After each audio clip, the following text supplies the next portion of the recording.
बिस्मिल्लाहिर्रहमानिर्रहीम। अस्सलामु अलैकुम। हज़रत जुनैद बगदादी रहमहुल्लाह की हयात में पेश आने वाला हर वाक़या दर्स इबरत था।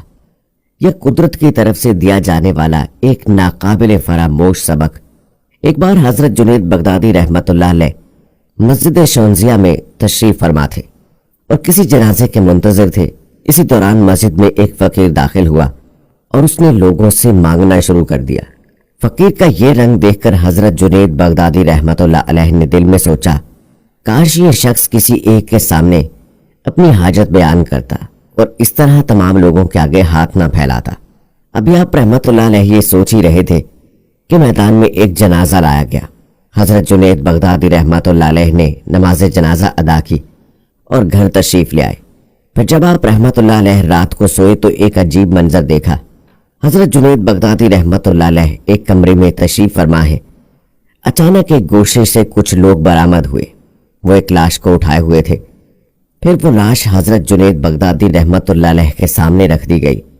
आप रहमतुल्लाह अलैह बड़ी हैरत और खामोशी से अजनबी इंसानों का ये अमल देख रहे थे। जुनैद, इसका गोश्त खाओ। अजनबी लोगों ने आप रहमतुल्लाह अलैह को मुखातब करते हुए कहा, मैं मुर्दा खोर नहीं हूं, फिर इस मुर्दे का गोश्त किस तरह खाऊं? हज़रत जुनैद बगदादी रहमतुल्लाह अलैह ने नाखुशगवार लहजे में कहा, कल जिस तरह मस्जिद में बैठकर खाया था उसी तरह खाओ। यह कहकर वो अजनबी लोग चले गए, मगर लाश वहीं रखी रही। हज़रत जुनैद बगदादी रहमतुल्लाह अलैह फौरन समझ गए कि उन्हें इस तरह तंबीह की जा रही है। आप रहमतुल्लाह अलैह ने गौर से लाश की तरफ देखा। ये उसी फ़कीर की लाश थी जो मस्जिद में भीख मांग रहा था और जिसे देखकर हज़रत जुनैद बगदादी रहमतुल्लाह अलैह ने दिल में सोचा था कि काश ये शख्स किसी एक के सामने अपना दस्ते तलब दराज करता। ये एक किस्म की ग़ीबत थी और ग़ीबत के बारे में हक़ ताला का इरशाद है कि जिसने किसी इंसान की ग़ीबत की गोया उसने अपने मुर्दा भाई का गोश्त खाया। अजनबी लोगों ने इसी तरफ इशारा किया था। हज़रत जुनैद बगदादी रहमतुल्लाह अलैह ने खुद कलामी के अंदाज में कहा, यह तो ग़ीबत की सज़ा है। बेशक इस फ़कीर की तरफ से मेरे दिल में बुरा ख्याल गुजरा था, मगर मेरे दिल की बात जुबान पर नहीं आई थी। फौरन ही एक सदाए गैब सुनाई दी, जुनैद, तुम जिस मर्तबे के इंसान हो उसके दिल में इस किस्म का ख्याल गुजरना भी वैसा ही है जैसा कि किसी दूसरे इंसान से अमली तौर पर सरजद हो। यह सुनकर हज़रत जुनैद बगदादी रहमतुल्लाह अलैह पर रिक्कत तारी हो गई और आप रहमतुल्लाह अलैह ने निहायत आजिज़ी के साथ तौबा की, खुदाया, मैंने अपने नफ्स पर बड़ा जुल्म किया है। अगर तूने मुझे माफ़ नहीं फरमाया और मेरे हाल पर रहम नहीं किया तो मैं खसारा पाने वालों में शामिल हो जाऊंगा।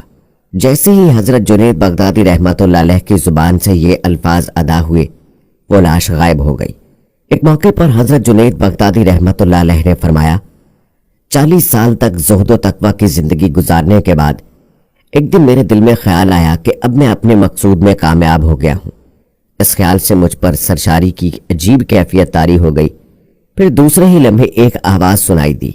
मैंने गौर से सुना, ये आवाज़ मेरे ही दिल से उभर रही थी, जुनैद, अब वक्त आ गया है कि तुझे तेरे ज़नार का सिरा दिखाया दिया जाए। ज़नार उस डोरी को कहते हैं जिसे हिंदू कमर और गर्दन के गिर्द अपने मजहब की निशानी के तौर पर डालते हैं। हज़रत जुनैद बगदादी रहमतुल्लाह अलैह ने जो आवाज़ सुनी थी उसका मफहूम ये था कि ए अपनी इबादत पर नाज करने वाले, तुझे मालूम है कि तू कितना गुमराह है। तुझे अपनी तौहीद परस्ती पर गरूर है, लेकिन दर हकीकत तो अपने गले में बुत परस्तों की तरह ज़नार डाले हुए हैं। यह आवाज़ सुनते ही हज़रत जुनैद बगदादी रहमतुल्लाह अलैह पर लर्ज़ा तारी हो गया। फिर लरजती हुई आवाज़ में आप रहमतुल्लाह अलैह की ज़ुबान से निकला, खुदाबंद, तेरे बंदे जुनैद से क्या खता सरजद हुई है? गैब से आवाज़ सुनाई दी, इससे बड़ा गुनाह क्या होगा कि तू अभी तक मौजूद है। यहाँ मौजूद होने से मुराद ये कि बंदे ने अभी तक अपनी ज़ात की नफ़ी नहीं की और ख्वाहिशात नफसानी की परस्तिश में लगा हुआ है। यह आवाज़ सुनकर हज़रत जुनैद बगदादी रहमतुल्लाह अलैह की आंखों में आंसू जारी हो गए। आप रहमतुल्लाह अलैह ने सर झुका लिया और इंतहाई नदामत आमेज लहजे में कहा, जो वसल के काबिल नहीं है उसकी तमाम नेकियां गुनाह हैं। आप रहमतुल्लाह अलैह मरीदों की तरबियत के लिए अक्सर ये वाक़या सुनाते हुए अपने अल्फाज दोहराया करते थे। इंसान की महराज तलब यह है कि उसे विसाल की नेमत हासिल हो और अगर उसे महबूब की कुर्बत हासिल न हो तो उसकी सारी कोशिशें रायगा हैं। اردو کے مشہور شاعر عرفان بدایونی نے بھی معرفت کے اس نقطے کو بڑے دلکش پیرائے میں بیان کیا ہے۔ ہر مدیر کی گلیوں میں پڑے رہتے ہیں جو تیری بزم میں شامل نہیں ہونے پاتے۔